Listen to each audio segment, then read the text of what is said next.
Hello, everyone. My name is Haoran Yang, a PhD student at the School of Computer Science of the University of Technology, Sydney. Thanks for Dr. Chen and Yicong's fantastic presentations about graph learning and reasoning in the graph-based recommendation. Now, I will give you an introduction to graph contrastive learning and its applications in recommendation systems. I hope all of you can find something valuable and helpful to your future research. So let's begin. A large class of contemporary machine learning methods relying on human-provided labels or rewards as the only form of learning signal used during the training process. This over-reliance on direct semantic supervision has several limitations. Self-supervised learning provides a promising alternative, while the data itself provides the supervision for learning algorithm. In this slide, I will try to give an introduction to how contrastive methods work to let you have a basic understanding of this learning schema. Consider an experiment where subjects were asked to draw a picture of the dollar bill as detailed as possible. The figure on the left shows the drawing of a subject made by recalling what a dollar bill looks like from memory. Figure on the right is their drawing subsequently made with a dollar bill present. As is evident, the drawing made in the absence of the dollar bill is quite different compared with the drawing made from an exemplar. Despite having seen a dollar bill countless number of times, we don't retain a full representation of it. In fact, we really only retain enough features of the bill to distinguish it from other objects.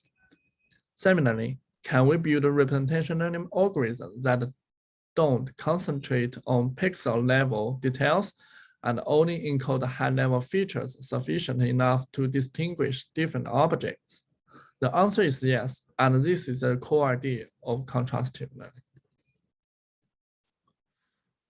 Next, I will give a primary taxonomy of machine learning methods and the difference between contrastive learning and existing methods. Actually, there are two schemas in unsupervised learning methods, which are generatively learning methods and contrastive learning methods, respectively.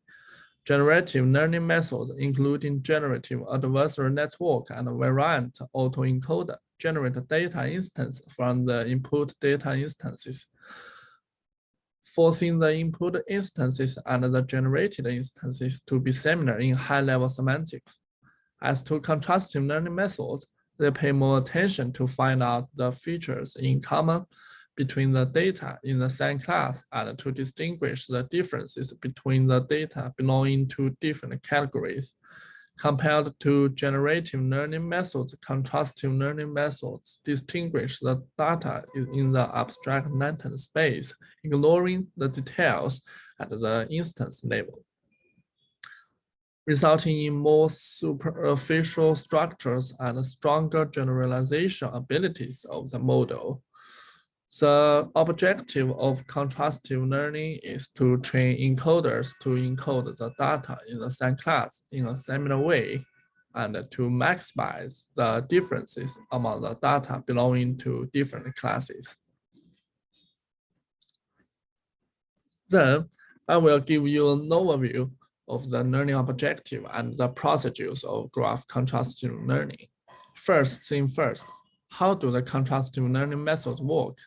For any data point X, contrastive learning methods aim to learn an encoder such that the data point X is similar to the positive sample and different from the negative sample.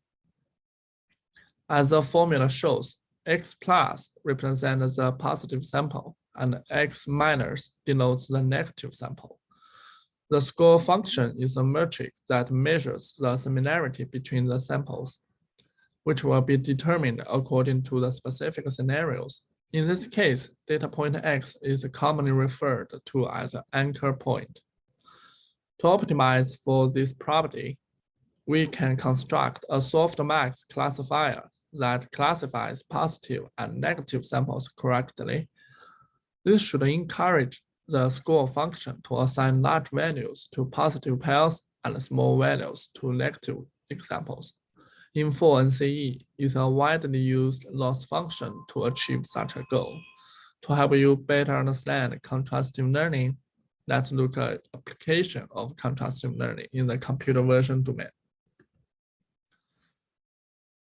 Deep informatics learns representations of images by leveraging the contrastive learning between the local and global structure of the image.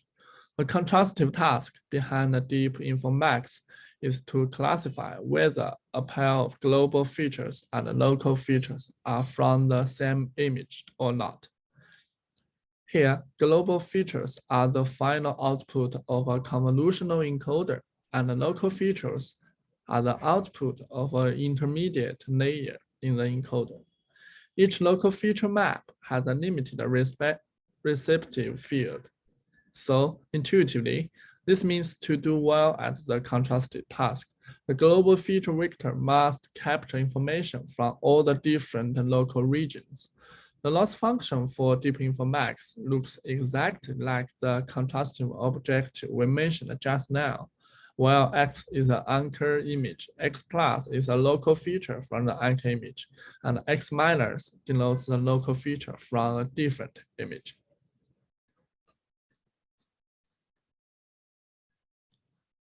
After the introduction to contrastive learning methods, I believe you have a basic understanding of contrastive learning.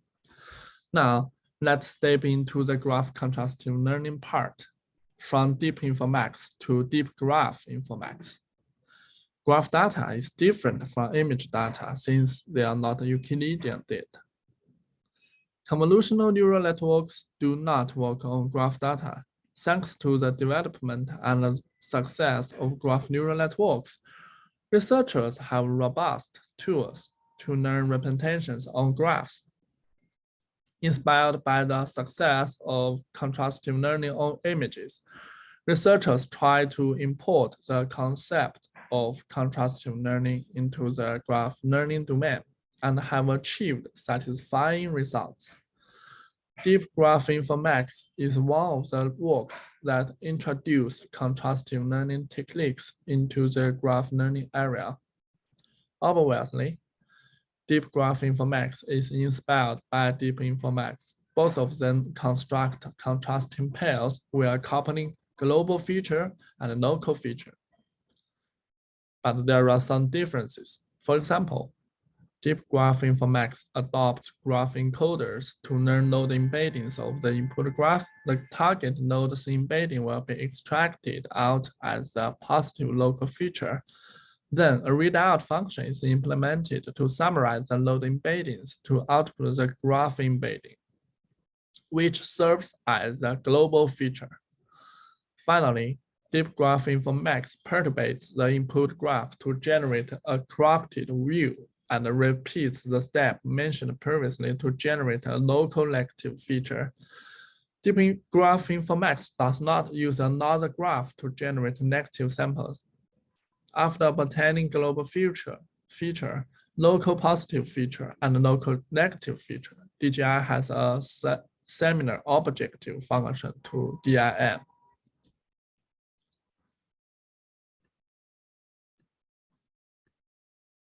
Now, I believe you have a basic understanding of graph contrastive learning. Let's get deeper into this area. First, I will give you a simple taxonomy of graph contrastive learning created by myself. In the beginning, I would like to introduce you to two concepts, which are local view and global view, respectively. Local view means fundamental elements of the input graph, like edges and nodes, or a small-scale combination of those essential elements, for example, subgraphs. As to global view, it means the whole context of the original input graph or the augmented global views of the input graph. The graph contrastive learning taxonomy is proposed based on these two concepts. Current graph contrastive learning methods can be categorized into 3 classes. The first class is local contrasting.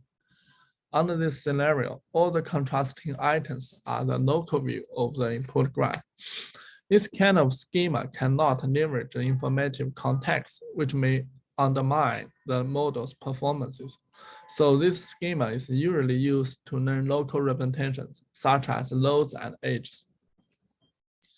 Graph contrastive coding is a representative work in this category. The second class is local global contrasting, which is the classical schema utilized by deep graph informatics.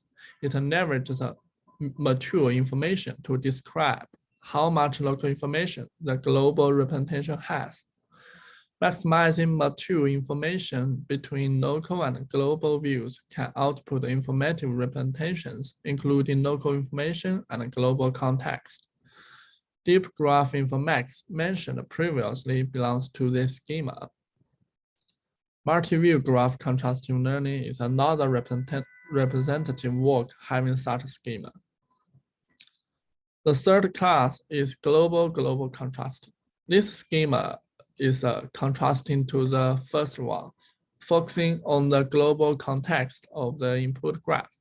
It takes some measures to generate other global views from the input. Contrastive learning among these different global views can help the models to obtain the critical structure in the graph. This schema is usually used to process some global representation learning tasks, like graph classification. After introducing you to the schemas of conducting contrastive learning among different types of contrasting pairs, you must know the contrasting sample generation procedures. Contrasting samples generation is critical in graph contrastive learning since the quality of the generated contrasting samples determines whether the model can learn informative semantics. Some works have a comprehensive study on this topic, giving us an overview of contrasting samples generation. The paper named Graph Contrastive Learning with Augmentations summarized several ways to generate contrasting pairs. I categorize them into 2 classes. The first category is graph perturbation, aiming to introduce noises into the original graph to produce a cropped view as the contrasting sample. There are 3 means to do it, including node dropping, edge perturbation, and attribute masking. Specifically, node dropping drops nodes and related edges to augment the graph, and the underlying prior is that vertex missing does not alter semantics. Edge perturbation drops or adds some edges to the graph. The underlying prior is that semantic robustness against connectivity variations.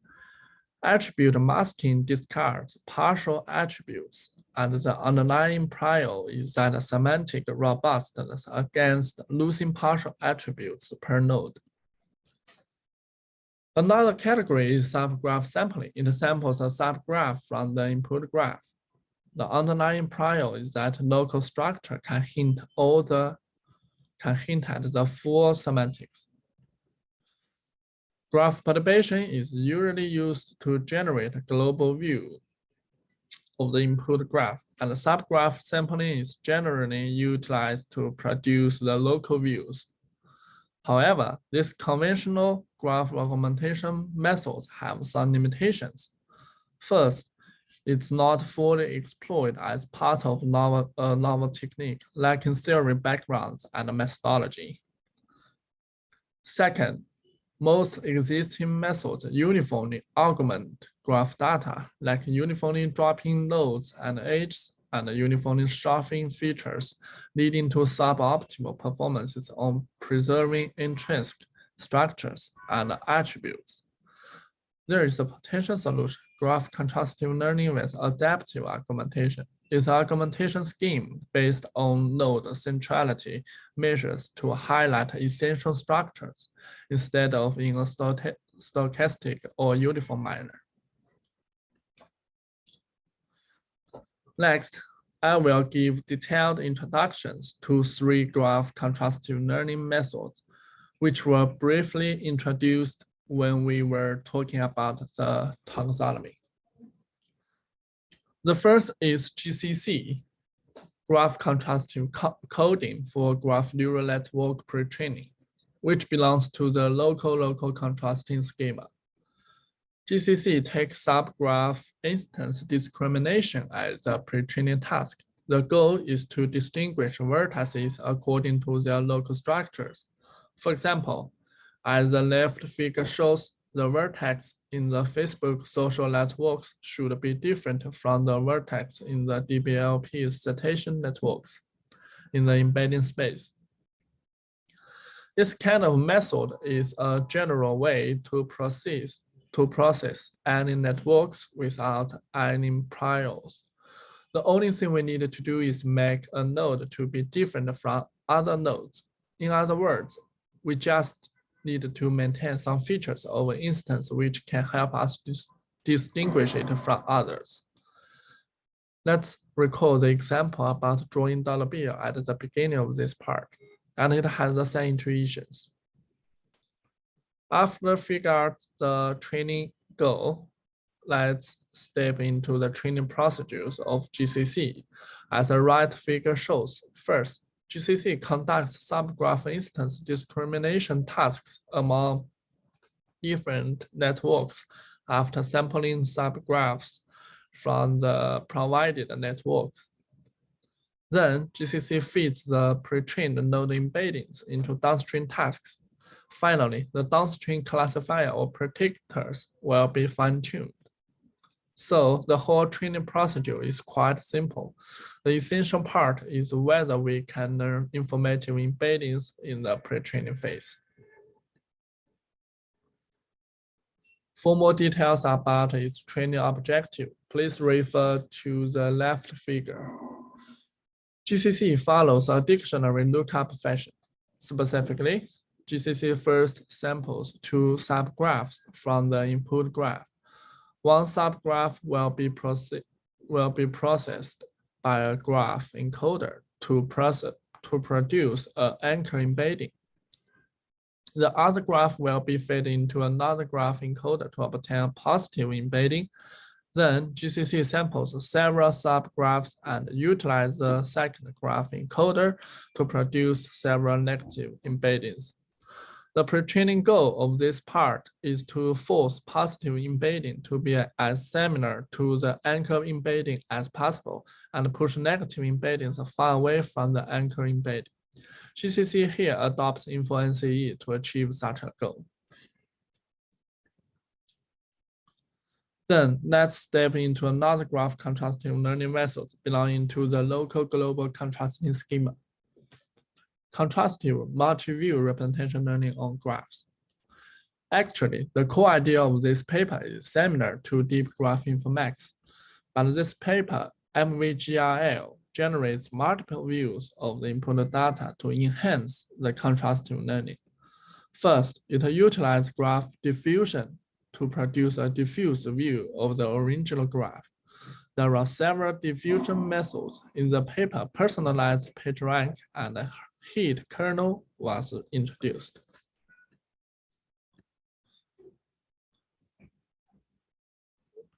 With obtaining the original graph and the diffused one, MVGRL conducts contrasting learning between these 2 graphs. Note that MVGRL does not contrast these 2 graphs directly.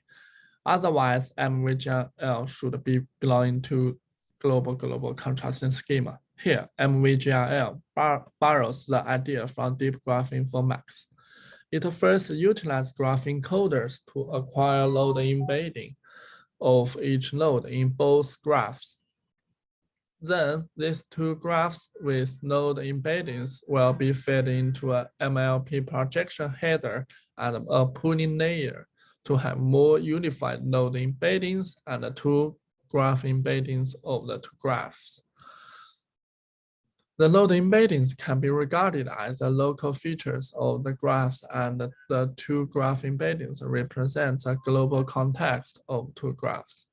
Then the contrastive learning will be conducted between the local features of the original graph and the global context of the diffuse graph. The detailed procedure is similar to deep graph informatics, which is introduced previously. MVGIL leverages the differences and the relations between the original input and the diffused one to enhance the contrastive learning to help the model to acquire more informative semantics of the original graph. The representative work of the global contrasting schema is graph contrastive learning with augmentations. GraphCL takes different graph perturbation methods, including node dropping and edge perturbation, to generate two augmented graphs, which can be regarded as two different global views of the original input. Each view contains almost all the semantics of the input graph, but they will have different emphasis.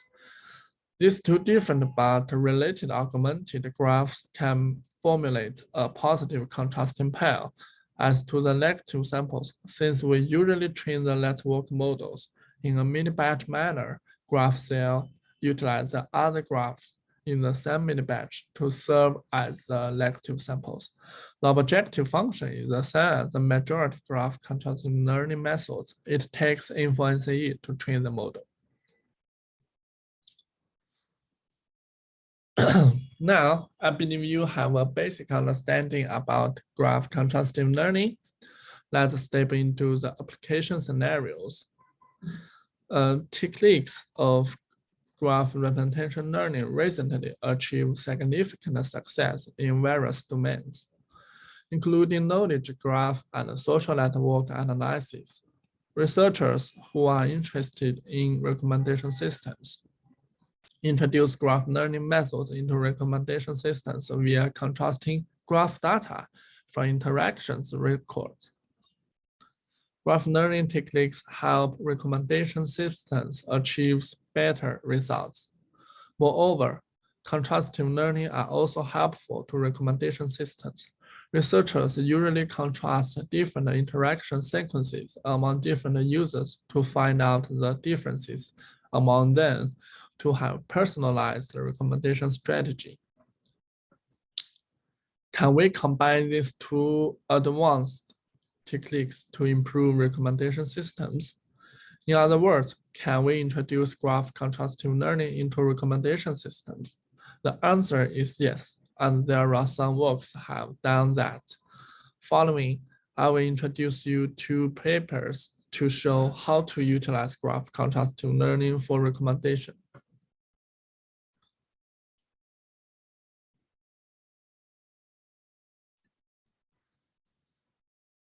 The first paper is hyper-metapath contrastive learning for multi-behavioral recommendation. In this paper, it first proposed a concept named hyper-metapath, which is a logical composition of multiple metapath schemas connecting two end nodes. It integrates variables in a hyper-metapath containing informative semantics. Researchers do not have to conduct exhaustive experiments to find out the base schema. Moreover, this concept can explicitly illustrate the interactions among different metapaths, which are ignored in conventional metapath-based learning models. Learning on a hypermetapath could bring more semantics than learning on several metapaths independently.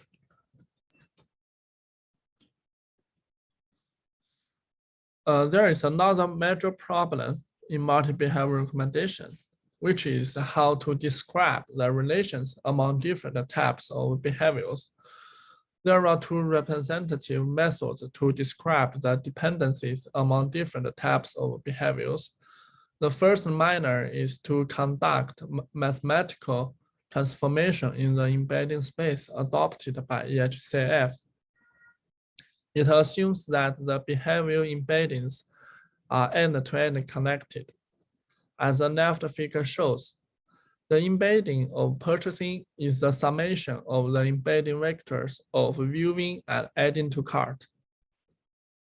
The second manner is that the predicted score of some behavior is directly related to its precedent behavior's predicted score. Both manners are fixed learning schema, which are hard to capture the complex dependencies among different users' behaviors. For example, purchasing may not have strong relations to add to cart under some scenarios. For something which are cheap and common, we would not like to add it to cart to compare it to other items. Instead, we usually directly purchase one that we have bought before. This is the overview of HMGCR, a graph contrastive learning-based recommendation framework. First, it constructs hypermeta passes and graphs according to the chronological order among users' behaviors. Then, it adds different types of behaviors into the graph incrementally to formulate multiple graphs to conduct graph contrastive learning. Graph contrastive learning will adaptively acquire the difference among different hypermeta graphs. Therefore, the model will be able to distinguish the user's purchasing pattern regarding on different kinds of items. After the contrastive learning process, a fusion layer integrates the embeddings of purchasing patterns to produce a unified embedding to represent users' pattern. Finally, this embedding will be fed into downstream recommendation models to conduct recommendation tasks. According to the experiment results, HMGCR achieves the best performances among conventional methods and novel multi-behavior recommendation models. In summary, HMGCR is a flexible framework which can be coupled with multiple graph neural networks to adapt to various application scenarios. According to the Bayesian studies, graph topology or structure-aware GNN models, including GIN and TAG, are more suitable to conduct graph contrastive learning. HMGCR is one of the very first works which attempt to introduce graph contrastive learning methods into recommendation scenarios. It provides an initial paradigm to implement graph contrastive learning in recommendations. HCGR, hyperbolic contrastive graph contrastive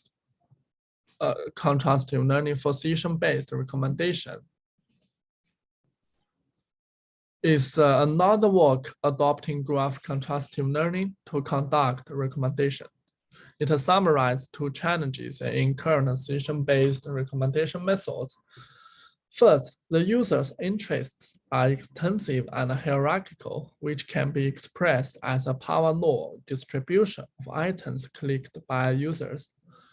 The existing session-based recommendation methods learn the representations in Euclidean space, which can effectively capture the information of such hierarchical structure, or in other words, tree structure data.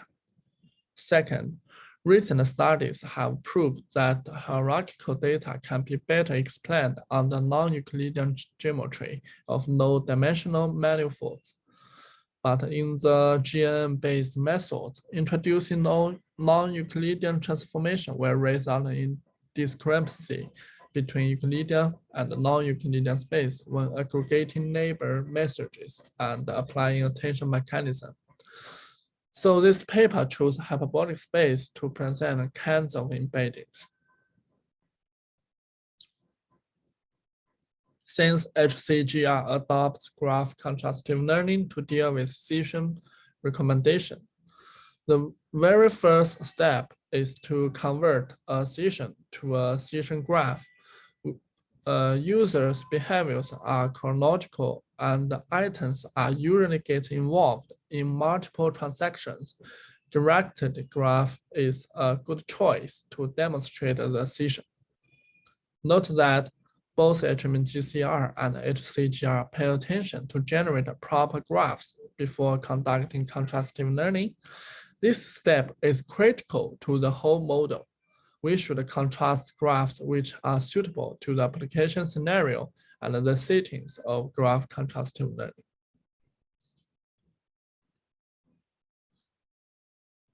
With constructed Bayesian graph, the first step of HCGR is mapping the Euclidean features to the hyperbolic features. Then HCGR adopts hyperbolic graph attention networks to conduct aggregation and pooling among neighbor nodes in the graph. The training objectives contain two loss functions, including contrastive loss and cross entropy loss.